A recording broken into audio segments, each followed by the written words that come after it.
Welcome, dear friends, to a tale of unexpected twists, second chances, and the remarkable power of a child's intuition that will leave you believing in the magic of new beginnings. Enjoy the story.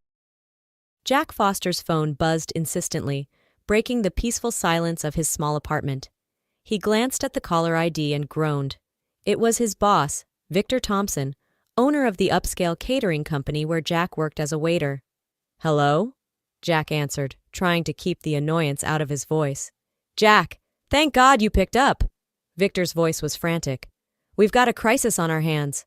The wedding reception starts in half an hour. Guests are already arriving, and Tom just got rushed to the hospital. We're short-staffed, and I need you here now." Jack pinched the bridge of his nose, feeling a headache coming on. "But Victor, it's my day off. I've got my daughter with me and—" "No buts, Jack," Victor interrupted. "If you're not here in 20 minutes, you can kiss your job goodbye. Understood?" Before Jack could respond, the line went dead. He stared at his phone in disbelief, a string of colorful curses running through his mind. "Daddy? Is everything okay?" Jack turned to see his 7-year-old daughter, Emily, looking up at him with concern in her big brown eyes. He forced a smile, trying to hide his frustration. "Everything's fine, sweetie. But it looks like Daddy has to go to work for a little bit." Emily's face fell. "But you promised we'd spend the whole day together." Jack knelt down, bringing himself to eye level with his daughter. "I know, Pumpkin, and I'm sorry. But sometimes grown-ups have to do things they don't want to do. It's part of being responsible." "Can't Grandma watch me?" Emily asked hopefully. Jack shook his head. "Grandma's working too, remember? But hey, how would you like to come to work with Daddy? You can see where I work, and maybe even help out a little. What do you say?" Emily's eyes lit up. "Really? I can come with you?" "Sure thing, kiddo," Jack said, ruffling her hair. "But you've got to promise me something, okay? You need to be on your best behavior. No running around, no bothering the guests, and you have to do exactly what I tell you. Can you do that?" Emily nodded solemnly. "I promise, Daddy. I'll be good." As they rushed to get ready, Jack couldn't help but worry. Taking a 7-year-old to a high-end wedding reception was far from ideal, but he was out of options. He just hoped Emily would keep her promise to behave. The grand ballroom of the Rosewood Hotel was a hive of activity when Jack and Emily arrived. Waiters rushed back and forth, carrying trays laden with champagne flutes and hors d'oeuvres. The air was thick with the scent of flowers and the excited chatter of guests. Victor spotted them as soon as they entered, his face a mix of relief and annoyance. "Jack, finally! And who's this?" he asked, eyeing Emily suspiciously. "This is my daughter, Emily," Jack explained quickly. "I couldn't find a sitter on such short notice. She'll stay out of the way, I promise." Victor looked like he wanted to argue, but a crash from the kitchen drew his attention. "Fine, whatever. Just get changed and get out there. We're drowning." Jack turned to Emily, kneeling down to her level. "Okay, sweetie, remember what we talked about? You're going to stay in Mr. Thompson's office while I work. There's a TV in there, and I'll bring you some paper and crayons. Can you be a good girl for me?" Emily nodded, her eyes wide as she took in the chaos around her. "I'll be good, Daddy. I promise." Jack quickly got Emily settled in Victor's office, then rushed to change into his uniform. As he emerged into the ballroom, he was momentarily overwhelmed by the sheer opulence of the event. Crystal chandeliers sparkled overhead, casting a warm glow over the sea of designer dresses and tailored suits. For a moment, Jack felt a pang of envy. This was a world so far removed from his own modest existence. He thought of Emily, sitting alone in that office, and felt a surge of determination. One day, he'd give her the kind of life where she could attend parties like this, not just watch from the sidelines. Pushing aside his thoughts, Jack threw himself into work. He weaved through the crowd with practiced ease, balancing trays and fielding requests from demanding guests. The reception was in full swing, the band playing a lively tune as the newlyweds took to the dance floor. As he passed by the bride's table, Jack couldn't help but steal a glance at the happy couple. His heart nearly stopped when he saw the bride's face. It was Natalie. Jack felt like he'd been punched in the gut. Natalie, his first love, the woman he'd thought he'd spend the rest of his life with, was here, and she was getting married. Memories flooded back, unbidden and unwelcome. Their first date at the local diner, stolen kisses in the park, late-night talks about their dreams for the future. And then, the bitter end. The shocking revelation of her true identity, the anger, the hurt, the hasty words he'd never been able to take back. Jack shook his head, trying to clear his thoughts. This wasn't the time or place for a trip down memory lane. He had a job to do. But as he continued to work, he couldn't help but steal glances at Natalie. She was radiant in her white gown, her smile dazzling as she danced with her new husband. Jack felt a familiar ache in his chest, a mix of regret and longing he thought he'd long since buried. Suddenly, a commotion near the bride's table snapped Jack out of his reverie. The groom had collapsed, clutching his chest. Natalie was kneeling beside him, her face a mask of panic. "Someone call an ambulance!" she cried, her voice cutting through the shocked murmurs of the crowd. As chaos erupted around him, Jack caught a glimpse of movement out of the corner of his eye. Emily was darting through the crowd, heading back towards Victor's office. What was she doing out here? Before Jack could go after her, the paramedics arrived, pushing through the throng of worried guests. He watched as they loaded the groom onto a stretcher, Natalie holding his hand and looking shell-shocked. As they wheeled the groom out, Jack overheard one of the paramedics mention something about possible poisoning. His blood ran cold. Poisoning? At a wedding? He needed to find Emily and make sure she was okay. But as he turned to go, he found his path blocked by a stern-looking man in a suit. "Excuse me, sir," the man said, flashing a badge. "I'm Detective Roberts. We need to ask you a few questions about what happened here tonight." Jack's mind raced as he followed Detective Roberts to a quieter corner of the ballroom. He needed to find Emily, to make sure she was safe and hadn't seen anything traumatic. But he also knew that refusing to cooperate with the police would only make him look suspicious. "Mr. Foster," Detective Roberts began, "can you tell me where you were when the groom collapsed?" Jack took a deep breath, trying to calm his nerves. "I was serving drinks on the other side of the room. I didn't see what happened, just heard the commotion." The detective nodded, jotting something down in his notebook. "And did you notice anything unusual leading up to the incident? Any suspicious behavior from any of the guests or staff?" Jack shook his head. "No, sir. Everything seemed normal. Well, as normal as a wedding this fancy can be?" he added with a nervous laugh. Detective Roberts didn't smile. "I see. And you've been working here all evening?" "Yes, sir. Well, except for when I first arrived and got my daughter settled in the manager's office. She's 7, you see, and I couldn't find a sitter on short notice." The detective's eyebrows rose at this. "Your daughter is here? In the building?" Before Jack could respond, a small voice piped up behind him. "Daddy, Daddy, I saw what happened!" Jack turned to see Emily running towards him, her eyes wide with excitement. His heart sank. So much for staying in the office and out of trouble. Detective Roberts knelt down to Emily's level, his stern expression softening slightly. "Hello there, young lady. What's your name?" "Emily," she replied, looking up at the detective with curiosity. "Are you a real police officer like on TV?" The detective chuckled. "I sure am, and I hear you saw something important. Can you tell me about it?" Emily nodded eagerly, launching into her story. "I know I was supposed to stay in the office, Daddy, but I got bored and wanted to see the pretty bride. So I snuck out, but I promise I was being really quiet and not bothering anyone." Jack felt a mixture of pride at his daughter's honesty and dread at what she might have witnessed. "It's okay, sweetie.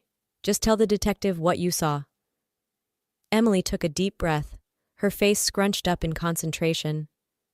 "I was standing near the bride's table, looking at her beautiful dress, and then I saw the groom take something out of his pocket. It was a little bottle, and he poured something into the bride's glass when she wasn't looking." Detective Roberts leaned in, his interest piqued.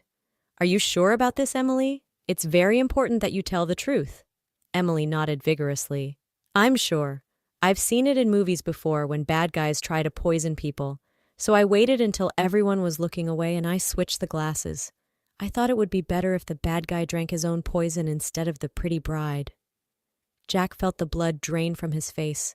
His 7-year-old daughter had not only witnessed an attempted murder, but had actively intervened. He didn't know whether to be proud of her bravery or terrified of the danger she'd put herself in. Detective Roberts stood up, his expression grave. "Mr. Foster, I'm going to need you and your daughter to come down to the station to make a formal statement. This is now officially an attempted murder investigation." As they followed the detective out of the ballroom, Jack caught a glimpse of Natalie. She was standing with her parents, her face pale and drawn. For a moment, their eyes met across the room. Jack saw a flicker of recognition in her gaze, followed by a look of confusion and something else he couldn't quite identify. Then the moment was gone, and Jack was ushering Emily out the door, his mind reeling from the night's events. He had a feeling this was only the beginning of a very complicated situation. The police station was a flurry of activity, even at this late hour. Jack sat in an uncomfortable plastic chair, Emily dozing against his side as they waited to be interviewed. His mind was a whirlwind of thoughts and emotions. Concern for Emily, shock at seeing Natalie again, and a growing sense of unease about the whole situation. "Mr. Foster?" A female officer approached them. "We're ready for you now. Your daughter can rest in our break room while we talk. Officer Johnson will keep an eye on her." Jack gently shook Emily awake. "Sweetie, I need to go answer some questions. This nice lady is going to take you somewhere you can rest, okay?" Emily rubbed her eyes sleepily. "Okay, Daddy. Are we in trouble?" Jack forced a smile. "No, Pumpkin, we're helping the police, remember? Like the good guys in your movies." As Emily was led away, Jack followed the officer to an interview room. Detective Roberts was already there, along with another man Jack didn't recognize. "Mr. Foster, this is Mr. Harrison, the father of the bride," Detective Roberts introduced. "He's asked to sit in on this interview, given the circumstances." Jack nodded, trying to hide his surprise.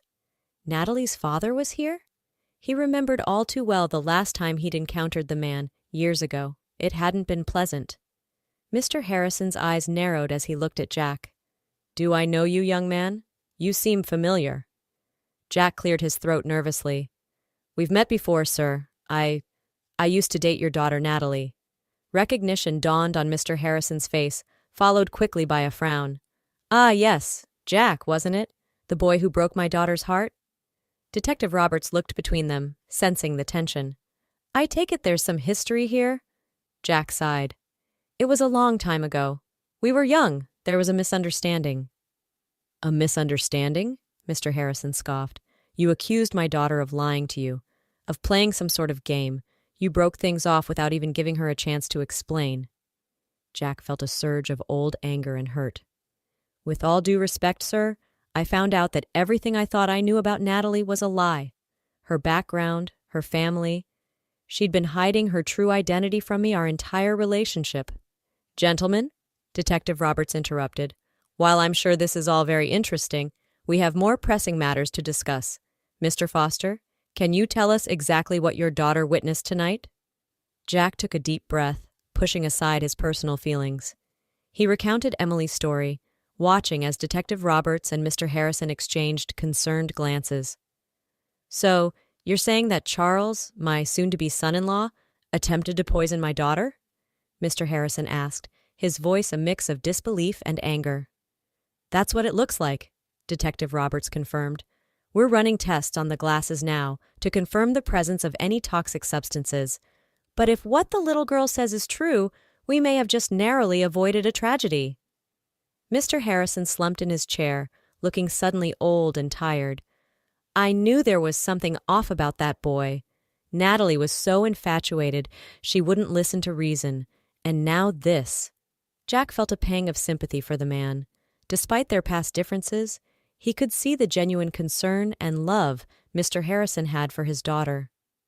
"Sir," Jack said hesitantly, "I know it's not my place, but is Natalie okay? This must be a terrible shock for her." Mr. Harrison looked at Jack, his expression softening slightly. "She's holding up, all things considered. She's always been strong, my Natalie, but this will take time to process." Detective Roberts cleared his throat. "Mr. Foster, we'll need to keep you and your daughter available for further questioning as the investigation progresses, but for now, you're free to go. Thank you for your cooperation." As Jack stood to leave, Mr. Harrison spoke up. Jack, wait, I may have judged you too harshly in the past. What your daughter did tonight, she may have saved Natalie's life. Please tell her thank you from me. Jack nodded, a lump forming in his throat. I will, sir. And I'm glad Natalie's okay.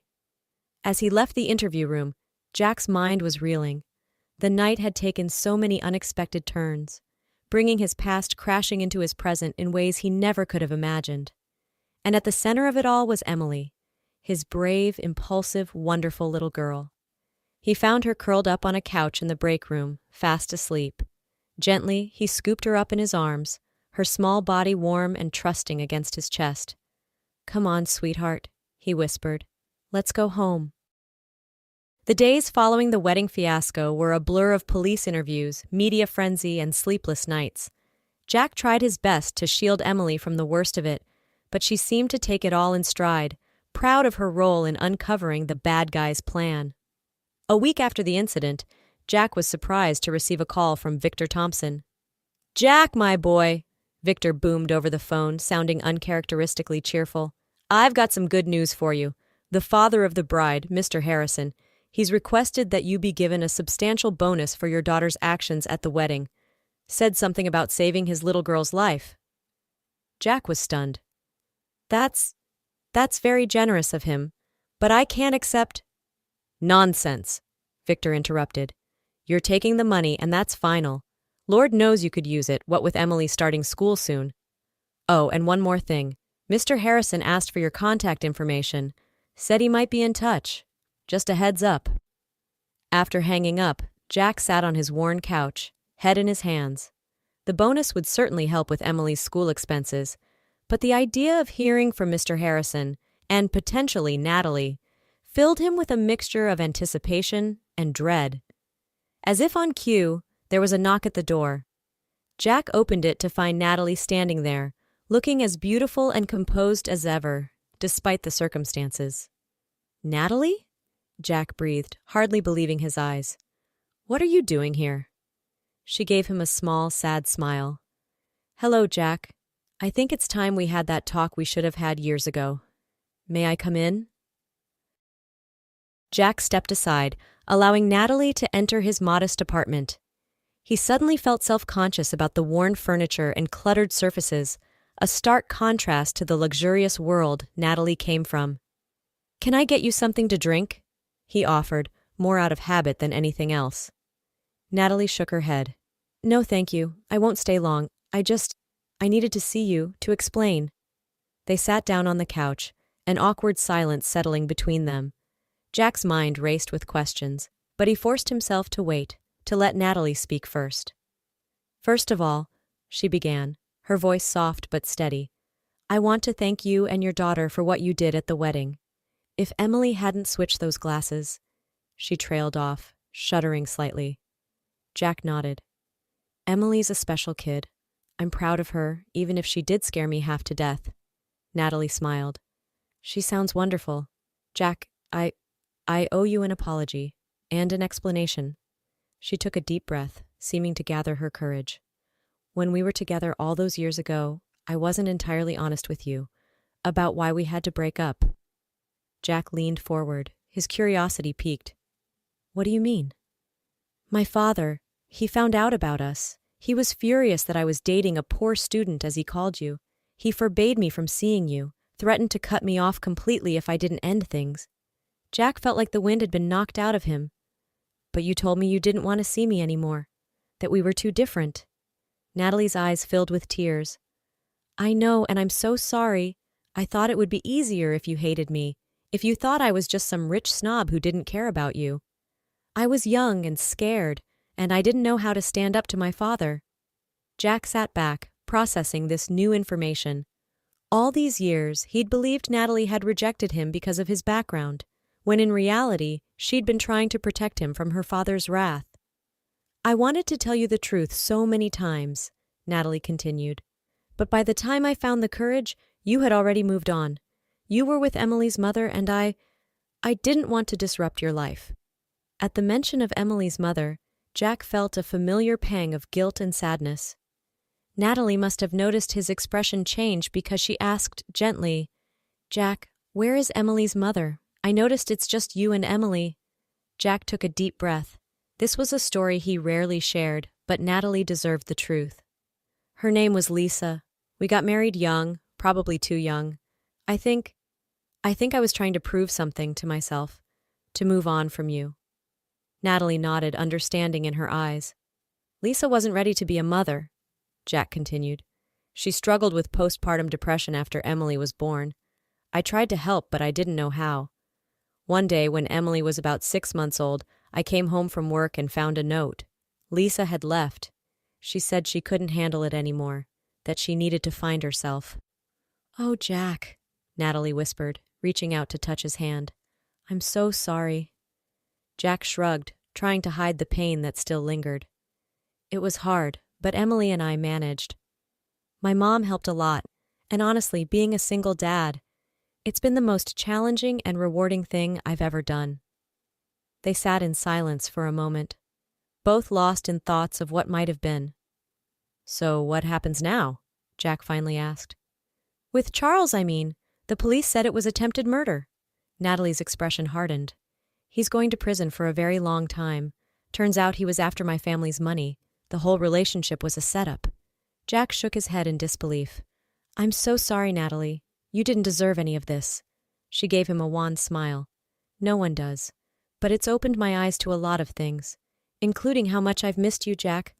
All these years, I've wondered what might have been if I'd just been brave enough to stand up to my father. Jack felt his heart racing. Natalie, He was interrupted by the sound of a key in the lock. The door swung open, and Emily burst in, followed by Jack's mother. Daddy, you'll never guess what happened at school today. Emily stopped short when she saw Natalie. Oh, hello. Are you the pretty bride from the party? Natalie laughed, kneeling down to Emily's level. I am, and you must be the brave girl who saved me. Thank you, Emily. As Jack watched Natalie interact with his daughter, he felt a strange mix of emotions. Regret for the years they'd lost, hope for what might still be possible, and a deep, abiding love for the little girl who had changed his life in so many ways. Over the next few weeks, Jack's life took on a surreal quality. His relationship with Natalie, dormant for so long, began to cautiously rekindle. They met for coffee, took walks in the park, and slowly began to rebuild the trust that had been shattered years ago. Emily, for her part, was thrilled with the new development. She took to Natalie immediately, fascinated by her stories and charmed by her kindness. Jack watched with a mixture of joy and trepidation as the two most important women in his life grew closer. One sunny afternoon, as they sat on a blanket in the park, Emily playing nearby, Natalie turned to Jack with a serious expression. Jack, there's something I need to tell you, she began, her voice trembling slightly. I've been doing a lot of thinking about my family, about the future I want. Jack felt his heart skip a beat. What are you saying, Natalie? She took a deep breath. I'm saying that I want to make things right. I've been talking to my father, trying to make him understand how wrong he was to interfere in our lives all those years ago. It hasn't been easy, but I think he's starting to come around. Jack was stunned. Natalie, that's incredible. But are you sure about this? I mean, your father's approval was so important to you before. She nodded, her eyes shining with determination. It was, and in some ways, it still is. But I've realized that my happiness is important too. And Jack, you and Emily make me happy. I was hoping that maybe, if you're willing, we could see where this leads. Start fresh, but with all our cards on the table this time. Before Jack could respond, Emily came running up, her hands cupped around something. Daddy, Natalie, look what I found. She opened her hands to reveal a small white flower. It's a daisy, she announced proudly. Miss Johnson at school says that daisies mean new beginnings. Can we plant it at home, Daddy? Jack looked from the delicate flower in his daughter's hands to Natalie's hopeful face and felt something shift inside him. Maybe it was time for all of them to have a new beginning. You know what, sweetheart? I think that's a wonderful idea, he said, pulling both Emily and Natalie into a hug. A perfect idea. 1 year later, the small garden behind Jack and Natalie's new house was in full bloom, a riot of colors and scents. At the center, a patch of daisies swayed gently in the breeze, grown from the single flower Emily had found that day in the park. Jack stood on the back porch, watching as Natalie helped Emily with her homework at the picnic table. The past year had been a whirlwind of change, navigating their rekindled relationship, introducing Natalie to Jack's world, and slowly bridging the gap between their different backgrounds. To Jack's surprise, Natalie's father had made genuine efforts to make amends. While there was still some awkwardness, the older man had come to respect Jack's dedication as a father and his work ethic. It wasn't perfect, but it was progress. As he looked at his little family, Jack felt a sense of peace he'd never known before. Life had taken them on an unexpected journey, full of twists and turns, heartbreak and joy. But in the end, it had led them exactly where they were meant to be. Emily looked up from her homework, catching Jack's eye. "Daddy," she called, waving him over, "come see what I made." As Jack joined them at the table, Natalie slipped her hand into his, giving it a gentle squeeze. He squeezed back, grateful for this second chance at love, for the brave little girl who had brought them back together, and for the promise of many new beginnings to come.